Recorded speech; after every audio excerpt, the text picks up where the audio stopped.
وَإِذَا سَأَلَكَ عِبَادِي عَنِّي فَإِنِّي قَرِيب، جب روح بیدار ہو جائے گی، اسے حیات تازہ ملے گی، تو اے نبی میرے بندے جب آپ سے پوچھیں میرے بارے میں، وہ میرا تقرب چاہتے ہیں، میرا قرب چاہتے ہیں، وہ چاہتے ہیں مجھ سے ہم کلام ہونا، وہ چاہتے ہیں کہ مجھے ان کے ساتھ، ان کو میرے ساتھ ایک نسبت مل جائے۔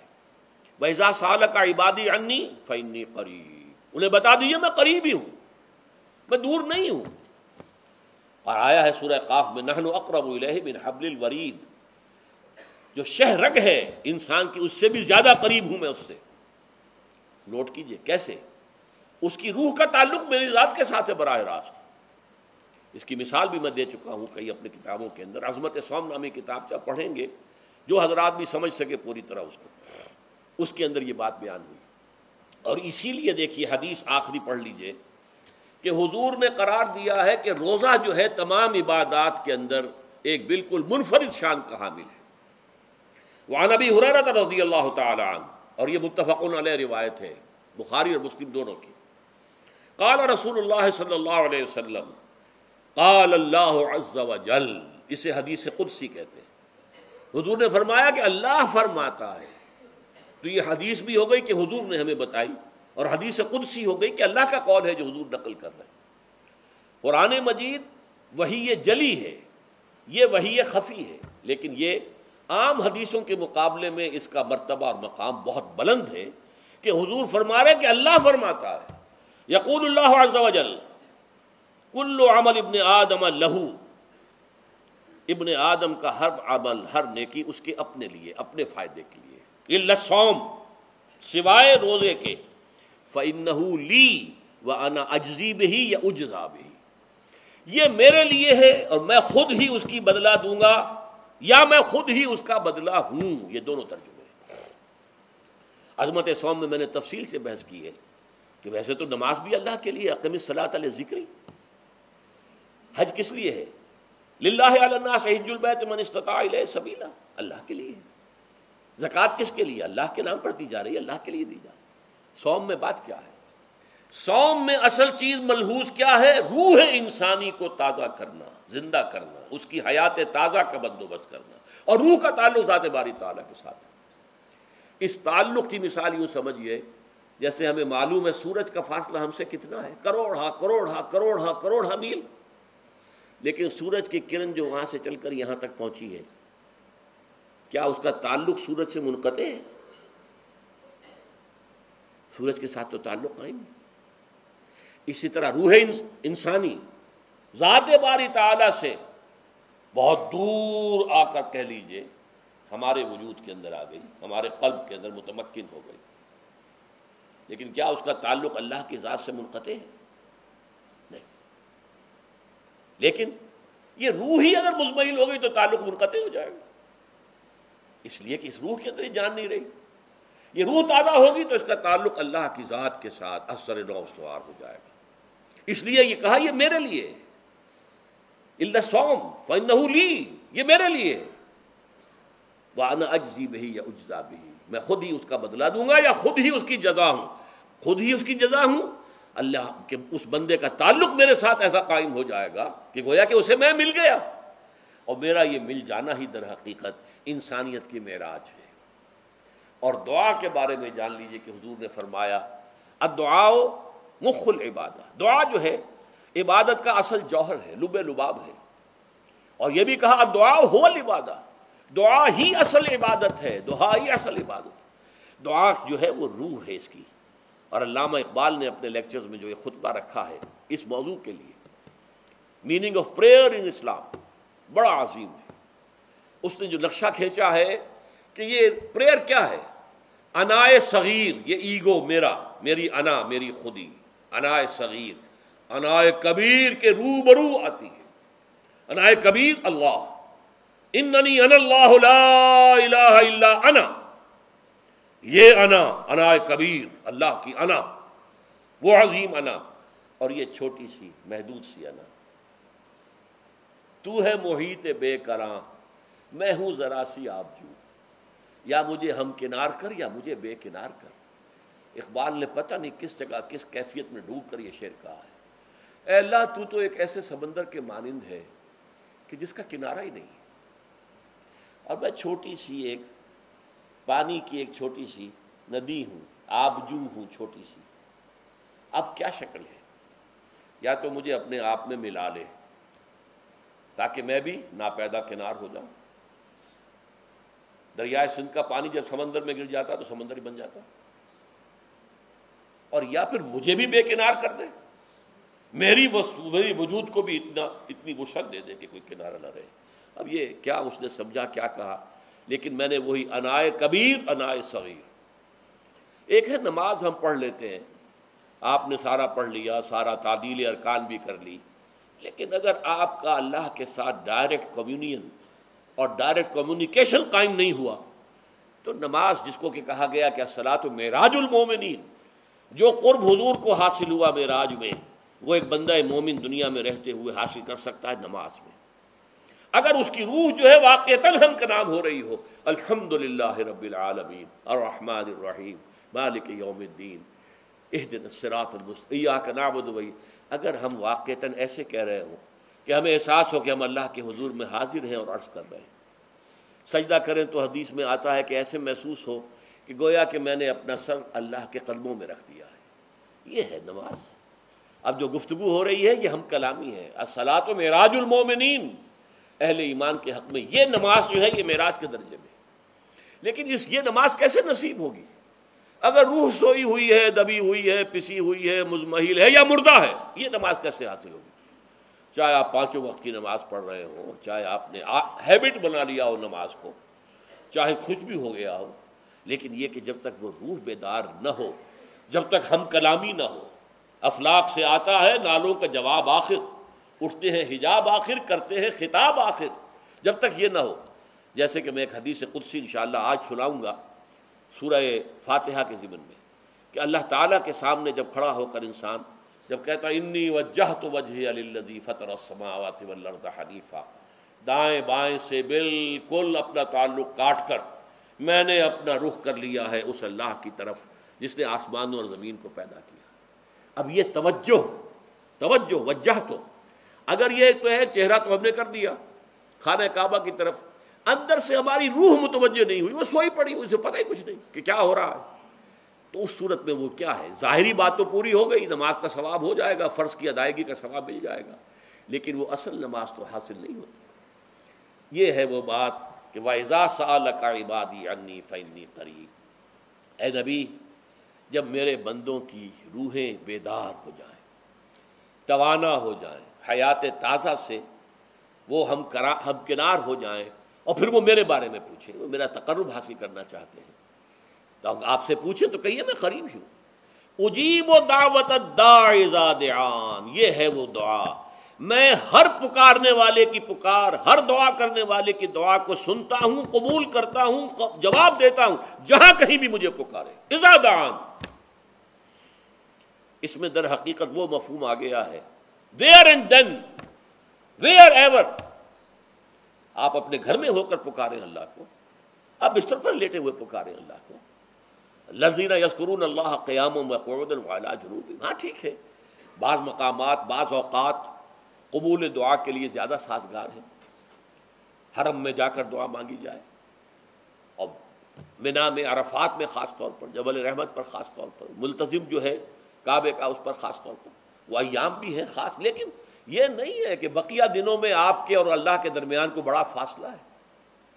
یہ سارا دنیا میں مشرکانہ نظاموں نے تصور پیدا کیا، اللہ تو دور ہے دور ہے دور ہے دور ہے، پاک ہے پاک ہے پاک، تم ناپاک ہو ناپاک ہو ناپاک ہو، اور تم تو بڑی پستی میں پڑے ہو، تم اللہ سے براہ راست ہم کلام نہیں ہو سکتے۔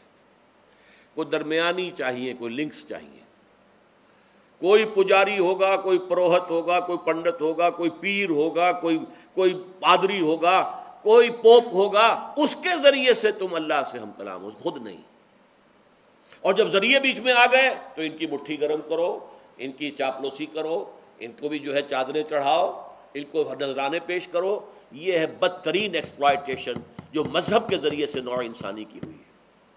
یہ 2 ایکسپلائٹیشن دنیا میں ہوئی ہے تاریخ انسانی میں، ایک بادشاہوں کی طرف سے خراج دو ہمیں، محنت تم کرو گے کھیت میں، آدھا حصہ ہمارے پاس آئے گا، ہم عیش کریں گے، ہم سٹینڈنگ آرمیز رکھیں گے تاکہ ذرا تم بغاوت کرو تو تمہارا سر کچل دیا جائے۔ یہ ایکسپلائٹیشن بدترین، مانگنے والا گدھا ہے، صدقہ مانگے یا خراج۔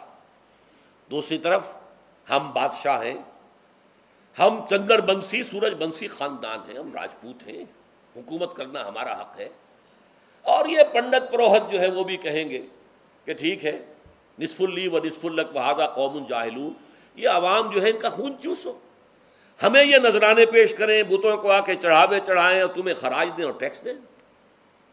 دے are to be exploited, exploit ہو رہا۔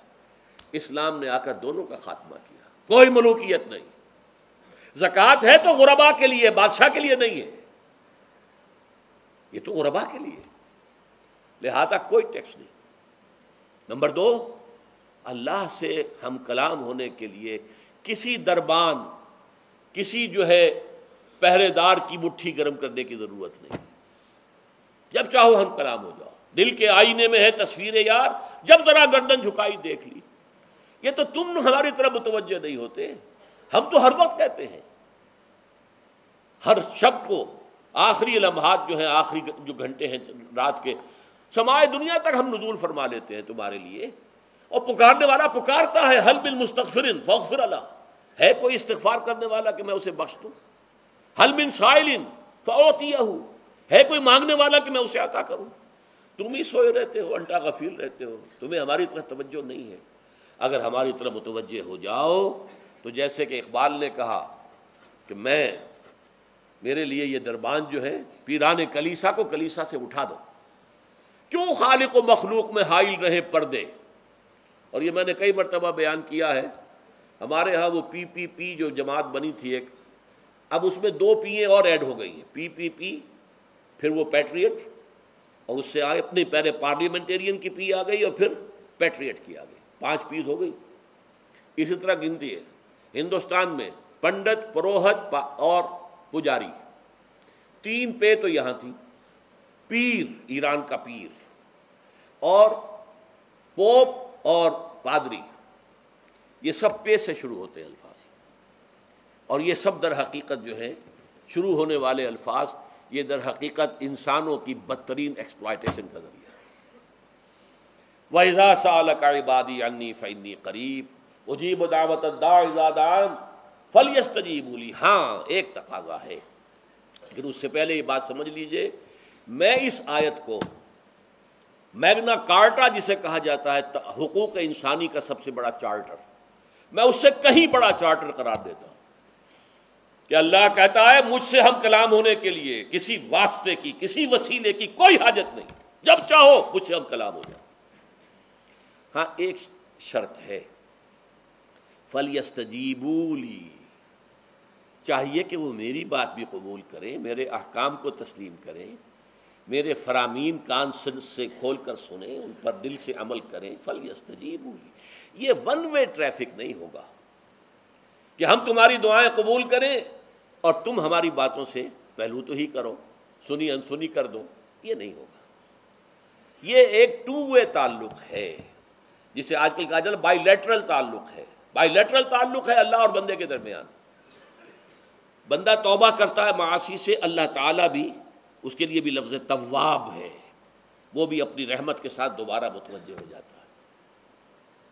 تم اللہ کو یاد کرو، فاذکرونی اذکرکم، مجھے یاد رکھو میں تمہیں یاد رکھوں گا۔ ان تنصروا اللہ ینصرکم، اگر تم اللہ کی مدد کرو گے اللہ تمہاری مدد کرے گا۔ یہ ہے 2 طرفہ معاملہ۔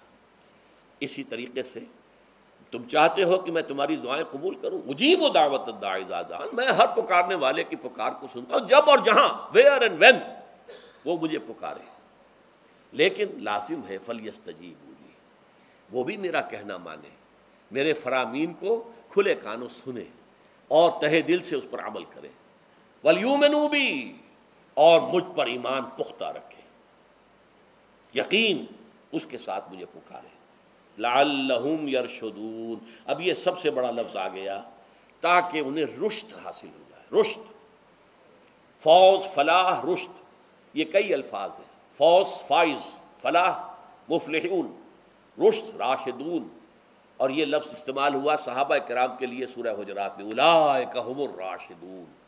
تو گویا کہ یہ بلند ترین منزل ہے انسان کے لیے اگر اس کا یہ تعلق اللہ کے ساتھ قائم ہو جائے، دعا کا ہم کلام ہونے کا رشتہ اس کا قبول ہو مل جائے۔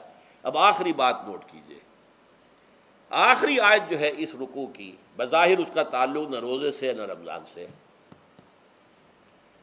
اکل حلال اکل حرام سے روکا گیا ہے۔ وَلَا تَأْكُلُوا أَمْوَالَكُمْ بَيْنَكُمْ بِالْبَاطِلِ، اور دیکھو اپنے مال آپس میں باطل طریقوں سے مت کھاؤ۔ وَتُدْلُوا بِهَا إِلَى الْحُكَّامِ، اور نہ ہی اپنے مالوں کے ذریعے سے حکام تک پہنچو۔ لِتَأْكُلُوا فَرِيقًا مِّنْ أَمْوَالِ النَّاسِ بِالْإِثْمِ، کہ تم لوگوں میں سے کسی کا مال گناہ کے ساتھ ناجائز طور سے ہڑپ کر جاؤ، رشوت دے کر، اور اپنے حق میں کوئی غلط فیصلہ کروا لو، وَأَنْتُمْ تَعْلَمُونَ، جانتے بوجھتے یہ کام نہ کرو۔ بظاہر تو نہ روزے سے تعلق ہے نہ رمضان سے، پھر اس رکوع میں کیسے آ گئے؟ بڑا گہرا تعلق ہے، اول و آخر کا تعلق ہے۔ پہلی آیت میں مجرد رمضان روزے کی جو فضیلت بیان کی گئی تھی یا حکمت، غایت کیا تھی؟ تقویٰ۔ یہ تقویٰ کا معیار ہے۔ تقویٰ جو ہے ظواہر کی بنیاد پر نہیں ہے، اگرچہ ظاہر بات ہے کہ ظواہر بھی دین کا حصہ ہے، حضور کسی وضع قطع اختیار کرنا یقیناً ایک نیکی کا کام ہے، ہر چیز میں حضور کے نقش قدم پر چلنا، لیکن یہ ظواہر پر نہیں ہے طبقہ۔ تقویٰ دل میں ہو، التقویٰ ہا ہونا، التقویٰ ہا ہونا، التقویٰ ہا، 3 مرتبہ حضور نے اپنے سینہ مبارک اور قلب مبارک کی طرف اشارہ کر کے فرمایا تقویٰ یہاں ہوتا ہے، تقویٰ یہاں، جب یہاں ہوگا تو پورے وجود میں اثرات کر جائے گا۔ لیکن اس میں اہم ترین بات کیا ہے؟ اکل حلال، جو مشکل ترین کام ہے، حرام کا لقمہ نہ آئے، ورنہ جیسے کہ کہا گیا ہے دعا کے بہترین مقام پر پہنچ گئے ہو، حرم کعبہ کے ملتزم کے ساتھ چمٹے ہوئے ہو اور دعائیں کر رہے ہو، اب اس سے زیادہ دعا کی قبولیت کا کون سا وقت ہوگا؟ یا آپ کھڑے ہو گئے جبل رحمت کے اوپر سب سے اونچے مقام پر جا کر، اور آپ نے 2 گھنٹے سے ہاتھ اٹھائے ہوئے ہیں، اللہ اے اللہ یا رب یا رب، لیکن حضور نے فرمایا کہ ایسے بہت سے لوگ ہیں، رجل یطیل السفر اشقص اغبرا، ایک شخص ہے سفر کی وجہ سے بہت لمبا سفر کر کے دربادہ تھکا بادا ہے، اور اس کا وہ احرام جو ہے وہ بھی میلا کچیلا ہو چکا ہے۔ ظاہر بات ہے آج کی بات نہیں ہو رہی ہے، جبکہ آپ 4 گھنٹے میں تو پہنچ گئے جدہ، اور پھر 2 گھنٹے میں مکہ پہنچ گئے، اور جا کر 2 گھنٹے میں آپ نے جو ہے عمرہ کیا اور بات چھٹی، احرام کھل گیا۔ تو اس میں کہاں وہ احرام میلا ہوگا، اور کہاں آپ کا بیل کچیل ہوگا، اور کہاں آپ کے جسموں سے جو ہے پسینوں کی بو آئے گی؟ نہیں۔ لیکن جو یہ سب کرتے تھے اور پھر کعبے سے ملتزم سے چمٹ کر دعا کرتے تھے، یا رب یا رب، یمد یدیہ الی السماء، وہ ہاتھ اٹھاتا ہے آسمان کی طرف، یا رب یا رب، وَأَنَّىٰ يُسْتَجَابُ لِذَٰلِكَ، اور اس شخص کی دعا کیسے قبول ہو؟ وَمَطْعَمُهُ حَرَامٌ، اس کے پیٹ میں جو غذا پڑی ہوئی ہے وہ حرام سے ہے، مَلْبَسُهُ حَرَامٌ، اس کا لباس جو اس نے پہنا ہوا ہے چاہے وہ احرام ہی ہے وہ حرام کے پیسے سے کمایا گیا تھا، وَغُذِيَ بِالْحَرَام، اور اس کا پورا جسم جو ہے جس غذا سے یہ تن و توش تیار ہوا ہے وہ حرام کی غذا، ایسے آدمی کی دعا وہاں پہنچ کر بھی قبول نہیں ہوتی۔ لہذا تقویٰ کا اصل معیار اکل حلال، روزی حلال کی، اگر یہ نہیں ہے تو آپ نے متقیوں کی شکل بنا لی اور بہت ہی آپ نے اپنے ظاہر کو جو ہے بہت آراستہ پیراستہ کر لیا سنت رسول سے، لیکن اللہ کی نگاہوں میں اس کی کوئی قدر و قیمت نہیں ہوگی جب تک کہ آپ کا رزق حلال کا نہ ہو۔ بارک اللہ لی ولکم فی القرآن العظیم ونفعنی وإیاکم بالآیات والذکر الحکیم۔